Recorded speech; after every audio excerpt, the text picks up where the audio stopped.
கவியரசு கண்ணதாசன் பக்தி இலக்கிய சாரத்தை நம்முடைய தமிழ் மக்களுக்கு திரையிசை பாடல்களாக கொண்டு வந்து கொட்டி குவித்து சென்றவர். இந்த உலகத்திலே மனிதனுக்கு எப்பொழுது பக்தி அல்லது இறைவன் மீது ஒரு நாட்டம், ஒரு உணர்வு வரும் என்றால் வாழ்வு நிலைக்காது என்கின்ற உண்மை தெரிந்தவுடன் தான் அவனுக்கு அந்த உணர்வே வரும். ஆக ஒவ்வொருவனிடம் அந்த வாழ்வு உனக்கு நிலையில்லை நிலையில்லை என்று சொல்லும் பொழுது நிலையானவற்றை செய்துவிட்டு நிலையில்லாத வாழ்க்கையை வாழ்ந்து சென்றுவிடும் என்கின்ற உணர்வு ஒரு மனிதனுக்கு வரும். அதனால்தான் அவர் ஒரு அற்புதமான பாட்டு எழுதினார். அது எல்லோருக்கும் தேவையான பாடல் தான். ஆடிய ஆட்டம் என்ன, ஒரு முக்கியமான வரி. பேசிய வார்த்தை என்ன, திரண்டதோர் சுற்றம் என்ன, கூடுவிட்டு ஆவி போனால் கூடவே வருவதெல்ல. இது நீங்க நினைக்கலாம் கண்ணதாசனுடைய கற்பனையிலிருந்து அப்படி எடுத்திருப்பார். ஆனால் அவர் கற்றவர். அவர் திருமூலருடைய திருமந்திரத்திலிருந்து அதை எடுத்திருக்கிறார். அது முக்கியம், இலக்கியம். இதை சொல்லணும் உங்களுக்கு. நாமெல்லாம் நினைக்கிறோம் நாம செத்து போயிட்டா அவ்வளவுதான். இல்லை, கண்ணதாசன் சொன்னார், நாம செத்த பிறகு என்ன நடக்கும்னா ஊரெல்லாம் கூடி ஒலிக்க அழுதுட்டுனார் திருமூலர். ரெண்டு வித்தியாசம் இருக்கு. உருகி அழுதுதல் வேறு, ஒலிக்க அழுதல் வேறு. ஒலிக்க அழுதல்னா எல்லாரும் கூடி ஒன்னா ஒப்பாரி வைத்து கத்தி அழுதல். ஒலிக்க அழுதிட்டல். ஒலிக்க அழுது பெயரினை நீக்குவானா. பெயரினை எப்படி நீக்கிறான்? பிள்ளை பிறந்த உடனே எல்லாரும் கூப்பிட்டு அவங்களுக்கு பேர் வைக்கிறதுக்கு ஒரு பெரிய கூட்டத்தை கூப்பிடுறோம். அந்த குழந்தைக்கு பேர் வச்சு 3 முறை எல்லாரும் சொல்லி இந்த குழந்தைக்கு இந்த நாமம் சூட்டப்பட்டிருக்கிறதுன்னு மகிழ்ச்சி அடைகிறோம். இறந்து விட்ட பிறகு அதே கூட்டம் ஒன்றாக கூடி அவனுடைய பெயரை நீக்கி அவனுக்கு புது பெயர் வைப்பார்கள். அதற்கு பேரு சவம். அவருக்கு என்னமோ பேர் இருக்கலாம். சவத்தை எடுத்தாச்சா, வந்துருச்சா, பணம் இருக்கா, கிடக்கா, பெயரினை நீக்கி பிணம் என பெயரிட்டு சூரையன் காட்டிடை கொண்டு போய் சுட்டிட்டு நீரினில் மூழ்கி நினைப்பு ஒழிந்தார்களே என்று சொன்னான். ஆக இந்த உடல் நிலையில்லாத உடலிலே உயிர் வாழ்ந்து கொண்டிருக்கும் பொழுது நிலையானவற்றை செய்து நிலையான புகழோடு இறைவன் திருவடியை சேர வேண்டும் என்கின்ற மிக அற்புதமான கருத்தை அவர் சொன்னார். இன்னொன்று பார்க்க வேண்டும், அன்பு. இறைவன் எங்கே இருக்கிறான்? அன்பு. இதிலே அற்புதமான ஒரு பாட்டு ராமலிங்க வள்ளல் பாடினார். ஒருமையுடன் உனது திருமலரடி நினைக்கின்ற உத்தமர்தம் உறவு வேண்டும், உள்ளொன்று வைத்து புறமொன்று பேசுவார் உறவு கலவாமை வேண்டும்னு. இதை கண்ணதாசன் பாடினார். இந்த உள்ளொன்று வைத்து புறமொன்று பேசுதல் இருக்க, நெஞ்சிலே நஞ்சை வைத்து நாவிலே அன்பு வைப்பார் ஞான தங்கமே. அதாவது பேசும்போது இனிக்க சொல்றது. உங்களை மாதிரி வருமா? ஆஹா, ஐயோ கடவுளே. அப்படியே திருமண ஒண்ணு அவனா, ஐயோ ஐயோ பெரிய துன்பையா. அப்படிப்பட்ட மக்களுடைய தொடர்பு நமக்கு இருக்காமல் இருப்பது நன்மை என ராமலிங்க வள்ளல் சொன்னதை அற்புதமாக அவர் பாடினார். இன்னொன்று சொல்லணும், பக்தி இலக்கியத்தில் சந்தம் மிகுந்திருந்த காலகட்டத்தில் இவர் அற்புதமான பல பாடல்களை கொண்டாந்து கொடுத்தார். காரைக்கால் அம்மையார்னு ஒரு படம். சிரிப்புக்குள் நெருப்பொன்று வரச் செய்தனி, நெருப்புக்குள் நீர் ஒன்று தரச் செய்தனி. படம் வேறுபட்டிருக்கலாம். சிரிப்புக்குள் நெருப்பொன்று வரச் செய்தனி, நெருப்புக்குள் நீர் ஒன்று தரச் செய்தனி, உலகத்து நிதியே சமயத்து பொருளே இதயத்து அறிவே இருளுக்குள் ஒளியே, உலகத்து நீதியே சமயத்து பொருளே இதயத்து அறிவே இருளுக்குள் ஒளியே என்று பாடினார். யார் இறைவன்? உலகத்திலே நீதியாக இருக்கின்றவன், இருளுக்குள் ஒளியாக இருக்கின்றவன், நம்முடைய இதயத்தில் எல்லாம் அறிவாக இருக்கக்கூடிய ஒரு பெரிய கடவுள் இறைவன் என்கின்ற மிகப்பெரிய சாரத்தை நமக்கு வைத்து விட்டு சென்றான். இன்னொன்று, இது முக்கியம், எந்த அளவுக்கு ஒப்பீடு காட்டுறோம் உங்கள்கிட்ட. பக்தி இலக்கியத்தில் மாணிக்க வாசகர் ஒரு பாட்டு எழுதினார் நிறைய திருவாசகத்தில். பால் நினைந்தூட்டும் தாயினும் சால பறிந்து பாவியேனுடைய ஊனினை உருக்கி உள்ளொளி பெருக்கி உலப்பிலா ஆனந்தமாய தேனினை சொரிந்து புறம் புறம் திரிந்த செல்வமே சிவபெருமானே யானுனை தொடர்ந்து சிக்கென பிடித்தேன் எங்கெழுந்து அருளுவது இனியே. இதான் பாட்டு. இறைவா, நீ என் மேல நிறைய அன்பு காட்டின, நான் உன் பின்னால ஓடி வந்து உன்னுடைய காலை இருக்க பிடிச்சுக்கிட்டேன், என் மனசுல வச்சு உன்னை அடைச்சிட்டேன், இனிமே நீ வேற எங்கேயும் அருள் புரிய முடியாது. இதுதான் விஷயம். இதை கண்ணதாசன் போட்டார். சிரித்து சிரித்து என்னை சிறையிலிட்டாய், கண்ணம் சிவக்க சிவக்க வந்து கதை படித்தாய், நினைத்து நினைத்து நெஞ்சில் அடைத்து வைத்தாய், பக்கம் நெருங்கி நெருங்கி இன்ப சுவை கொடுத்தாய் என்று நினைத்து நினைத்து நெஞ்சில் அடைத்து வைத்ததை இந்த திருவாசகத்துடைய ஒரு பாடலை எடுத்து கையாண்டிருக்கிறார் என்பது அடியனுடைய கருத்து. இந்த திருவைந்தெழுத்துன்னு ஒன்று இருக்கு.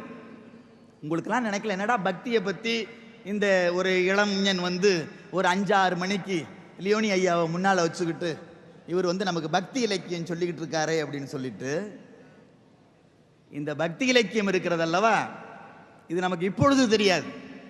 நாமெல்லாம் சென்று விட்ட பிறகு நமக்கு பக்கத்தில் உட்கார்ந்து பாடுவாங்க. அது நாம் கேட்பதற்கல்ல, பிறர் கேட்பதற்கு. ஒரு அற்புதமான பாட்டு.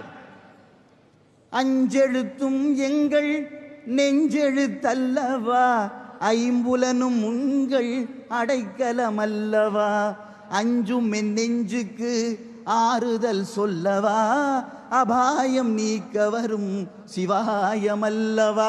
அற்புதமான பாட்டு. வானுலகம் அழிவதென்ன, வானவர்தாம் அழுவதென்ன, சேனை அசுரர் குலம் ஜெய கொடிதான் கொள்வதென்ன அப்படின்னு பாட்டு அமைச்சிருப்போம். அஞ்செழுத்தும் எங்கள் நெஞ்சு எடுத்தல்லவா. இது அப்படியே திருநாவுக்கரசர் தேவாரம். சொற்றுணை வேதியன் சோதிவானவன் பொற்றுணை திருந்தடி பொருந்த கைத்தொழ, கற்றுணை பூட்டியோர் கடலில் பாய்ச்சினும் நற்றுணையாவது நமச்சிவாயேங்கிற திருவைந்தெழுத்து சிறப்ப அப்படியே எடுத்து இலக்கியத்தில் இவர் கையாண்டிருக்கிறார். அதோடு விடல, இன்னும் சில அற்புதமான பாடல்களை வைத்தார். இன்னைக்கு கடவுள்னா கல்லுங்கிறான். அது கல் கடவுளா? கண்ணதாசன் சொன்னாரு, உன் மனசுல என்ன இருக்குதோ அங்க தெரியும். மனசுல என்ன இருக்கோ அங்க தெரியும். நம்ம ஊர்ல இந்த 4 நம்பர் பைத்தியம்லாம் ரொம்ப பேர் இருக்காங்க. இன்னைக்கு வண்டி எடுத்துக்கிட்டு எதை பார்த்தாலும், எந்த நம்பரை பார்த்தாலும் இந்த நம்பர் தான் வரும் போல் இருக்குன்னு உடனே கற்பனையில் வரும். பயந்தவனுக்கு கண்டடமெல்லாம் பேய் மாதிரி தெரியும். ஆனா இறை உணர்வு உள்ளவனுக்கு பார்க்கும் இடமெல்லாம் இறைவனாகவே தெரிவான் என்பதை மிக அழகாக பாடினார் அவர். இறைவன் கண்ணிலே அன்பிருந்தால் கல்லிலே தெய்வம் வரும். அன்போடு பார், அந்த கல்லில் கூட கடவுள் உனக்கு காட்சி அளிப்பான்.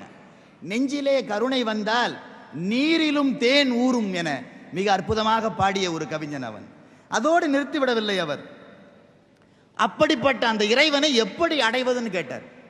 பசி என்று வந்தவர்க்கு புசி என்று தந்தவனை பரமனும் பணிவானடா, கனிந்து பக்கத்தில் வருவானடா.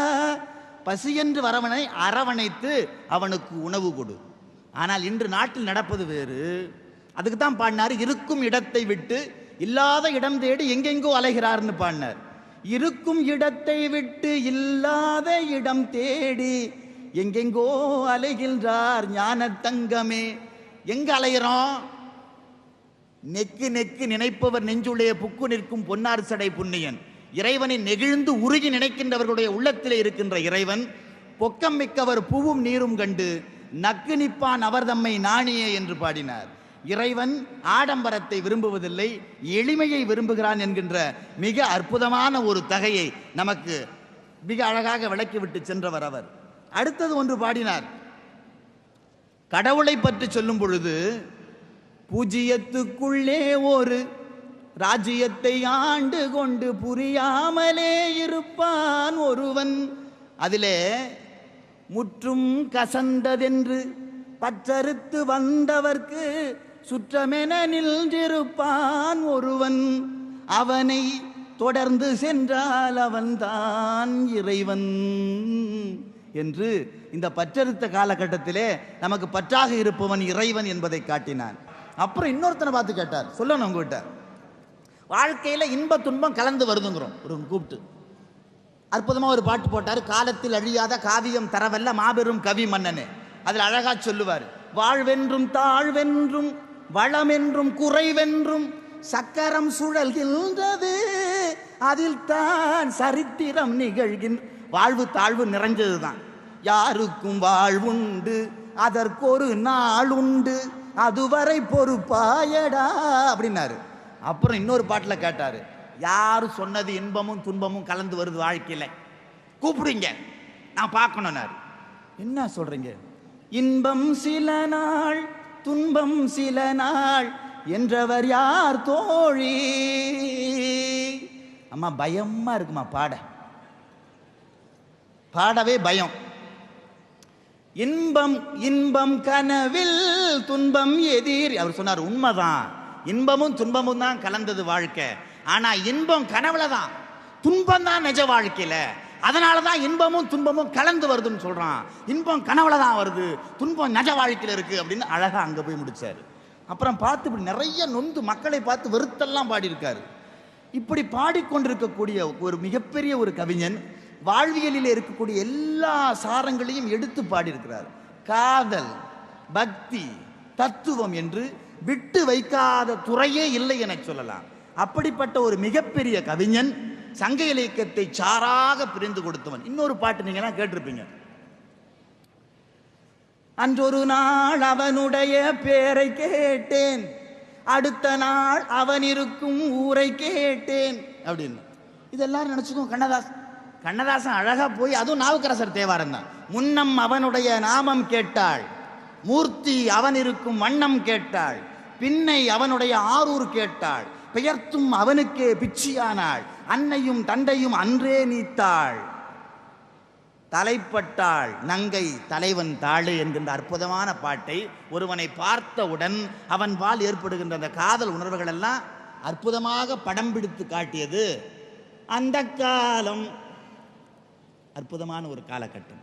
அந்த காலகட்டத்திலே காதலை காட்டிய கண்ணதாசன் பக்தியை மிக அழகாக பாட்டிருக்கான்.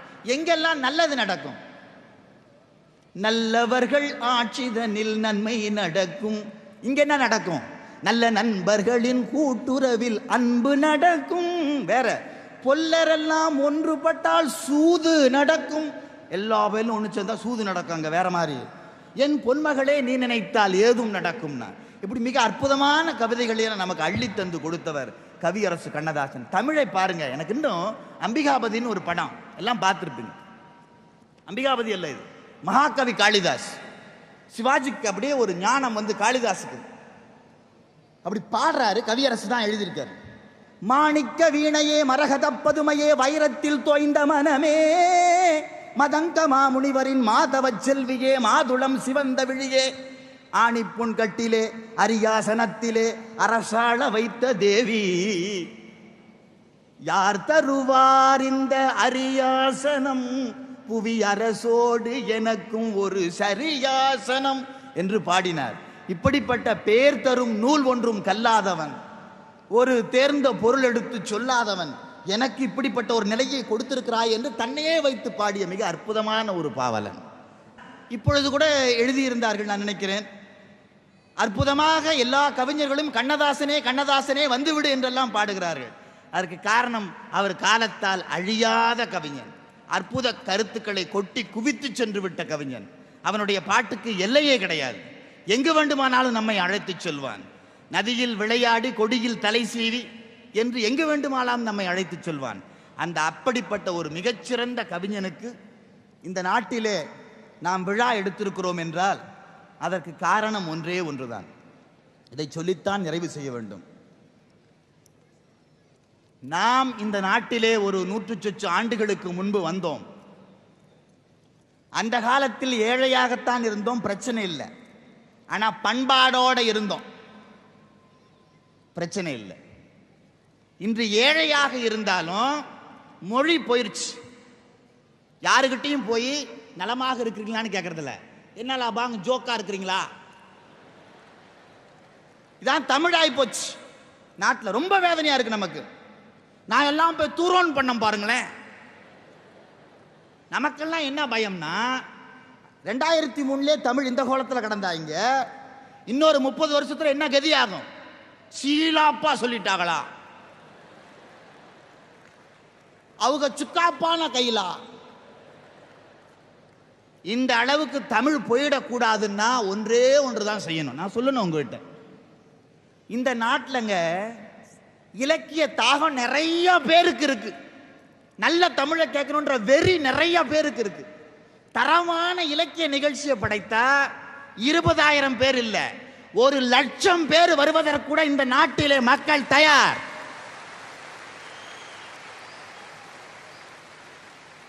அதை தகவல் சாதனங்களும் ஒளிபரப்பு சாதனங்களும் நன்றாக புரிந்து கொண்டு மக்களுக்கு இதுதான் பிடிக்கும் இதான் பிடிக்கும் இவங்களுக்கு ஒரு சொந்த கற்பனை ஏற்படுத்திக்கிட்டு குப்பையை கொண்டு போய் கொட்டப்படாது. குப்பையை கொட்டினா இன்னொரு 30 வருஷத்துல குப்பை தான் இருக்கும். நீங்க வைரத்தை காட்டி காட்டி பழக்கினீங்களா அது வைரம் என்னன்னு அதுக்கு தெரியும்.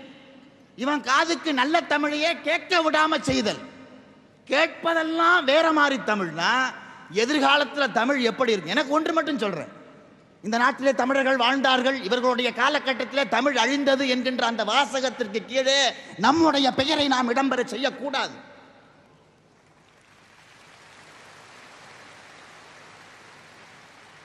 உயிர் ஒரு தடவை போனா போகுதியா, பிரச்சனை இல்லை. சாதாரணமா ஒரு 50 வருஷம் 60 வருஷம் வீடை சாகரத்துக்கு முன்னே அதை சாயம் அடிச்சு எல்லாம் எவங்கிட்டையாவது ஒப்படைச்சிட்டு போன நினைக்கிற வெறி. ஆயிரக்கணக்கான ஆண்டுகளுக்கு முன்பு வாழ்ந்த நம்முடைய தாய் தமிழை சிதைக்காமல் அடுத்த தலைமுறைக்கு கொடுக்க வேண்டும் என்கின்ற வெறி உணர்வு ஒவ்வொரு தமிழன் மனதில் இருக்கணும்.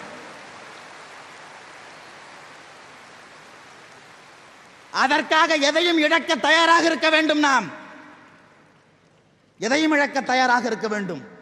தாய்க்கு கொடுக்கின்ற மரியாதை தாய் மொழிக்கு கொடுக்க வேண்டும். ஒவ்வொரு தமிழனுடைய உணர்விலும் எண்ணத்திலும் ரத்தத்திலும் நம்ம ஓட வேண்டும். ஐயா, நாம் வாழ்வது தமிழுக்காக, நாம் செத்தாலும் அது தமிழுக்காகவே இருக்க வேண்டும். அதான் என்னுடைய ஆதங்கம். இந்த ஆண்டு கவியரசருக்கு விழா எடுத்திருக்கிறோம் என்று சொல்ல வேண்டும் உங்களிடம். எங்கே நிம்மதி பாடினாங்கல்ல, அது எனக்கு பாடினதுதான். 3 மாசமா நான் பாடிக்கிட்டு இருக்கேன். அதை இந்த விழா எடுக்க தொடங்கினதுலேருந்து ஊன் உறக்கம் இல்லாமல் எங்கே நிம்மதி அப்படின்னு போய் இன்று நிம்மதியா இருக்கேன். காரணம், அந்த நிகழ்ச்சியை வெற்றி பெற செய்தது வேற யாரும் இல்லைங்க. நான் ஒண்ணுமே கிடையாது. காலையில 11 மணிக்கே இங்க வந்து உட்கார்ந்துங்களே, உங்களை நான் கும்பிடுறேங்க. சாப்பிடல, உட்கார இடம் இல்லை, ஒன்னும் பொருட்படுத்தாம அங்க வாசல்ல ஒரு கண்ணாடி உடைஞ்சது, அது நாளைக்கு யார் உபயம்னு தெரியல. இவ்வளவு ஒரு துன்பத்தில் இங்க ரசிச்சுக்கிட்டு இருக்கீங்க. அங்க வெளியே பெரிய கோளாறு நடக்குது. அதையெல்லாம் தாங்கி இருந்தாலும் இந்த தமிழர்கள் நான் நினைத்து பார்த்தேன். என்கிட்ட சிலர் கேட்டாங்க, உங்களுக்கு பைத்தியம் பிடிச்சிருக்கா? உண்மையிலே உங்களுக்கு சித்தம் தலைக்கு ஏறி போச்சு, பித்தம். புக்கிட் ஜாலியில் கொண்டு போய் இந்த நிகழ்ச்சியை வைக்கிறீங்களே, மக்களுக்கு தெரியுமா? அவங்க வருவாங்களா? அவங்க ட்ரெயினில் வருவாங்களா? அவங்க புத்ராஜாவை போட்டா நீங்க என்ன பண்ணுவீங்க? இவ்வளவு தூரம் அது நடக்குமா? அப்ப நான் சொன்னேன், எனக்கு இந்த மலேசிய வாழ் தமிழ் மக்கள் மீது இன்னமும் நிறைய நம்பிக்கை இருக்கியா. அவங்க என்னைக்கும் தமிழை கைவிட மாட்டாங்க.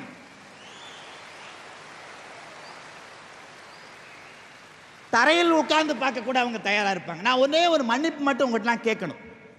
ஐயா, நாங்கள் எங்களால் முடிஞ்ச வரைக்கும் உடலையும் உள்ளத்தையும் அப்படியே புழிஞ்சு கொடுத்துட்டோம். ஐயா, உண்மையிலே புழிஞ்சு கொடுத்துட்டோம். அதில் தவறு இருக்கலாம், சிலருக்கு இருக்க இல்லாமல் இருந்திருக்கலாம், சிலருக்கு கேட்காமல் கூட இருந்திருக்கலாம். தயவு செய்து ஏற்பாட்டாளர்கள் சார்பில் இந்த தொண்டு ஊழியர்கள்லாம் உங்களுக்கு ஓடி ஓடி உழைத்திருக்கிறார்கள். எங்கள் உயிர் உடல் எல்லாத்தையும் கொட்டி குவித்த நிகழ்ச்சி இது. அதை பெருமனதோடு நீங்கள் எல்லாம் ஏற்றுக்கொண்டு குறைகள் இருந்தால் தயவு செய்து மன்னித்தருளுங்க.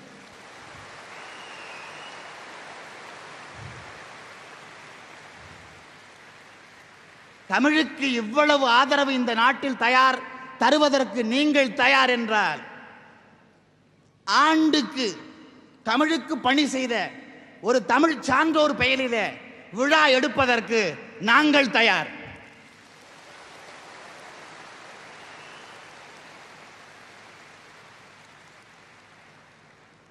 நீங்கள் நீடூழி வாழ வேண்டும், தமிழுக்கு பணி செய்த உங்களுடைய இல்லங்கள் தழைக்க வேண்டும் என தெரிவித்துக் கொண்டு, வாழ்க தமிழ், வளர்க தமிழ் மக்கள், வாழ்க கவியரசு புகழ், வெற்றிவேல் முருகனுக்கு அரோகர.